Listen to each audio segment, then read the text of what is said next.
ভাই শরীফুল ভাই সে কথা আর বলবো না। আমাকে যদি বলে 20 লাখ টাকা ক্যাশ দিয়ে যাইতে হবে তোমার তাও দেবো। আমি তো বুঝতে পারি সুন্দর পুরো প্লেয়ার। আমি কি বলছি রান 120 পার হলে তো মারছ সুমন ভাই আপনার রান হইছে না দুইটাই তো কোন মিছে গেছে গা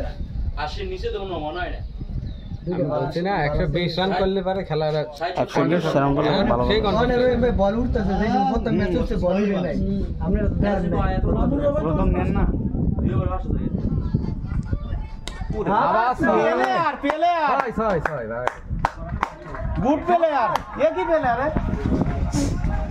ভালো ভালো বোলিং সব খাই দিচ্ছে রান হচ্ছে না ভারত থেকে খেতে গেল কত রান এতক্ষণ বলা কিছু আরে এ রে ভাই প্রথম হারাবে পজিশনে শট ব্যাটিং করতে মনে মনে খুব খুশি হতো তখন ফার্স্টে ইব্রাহিম বেরা হারাবে পজিশন ভাই না এর ভাবে মন না মনের কাছে আমরা আরে এরা আমার সাথে প্রথমে যে দুর্নীতি শুরু করেছে ভাই।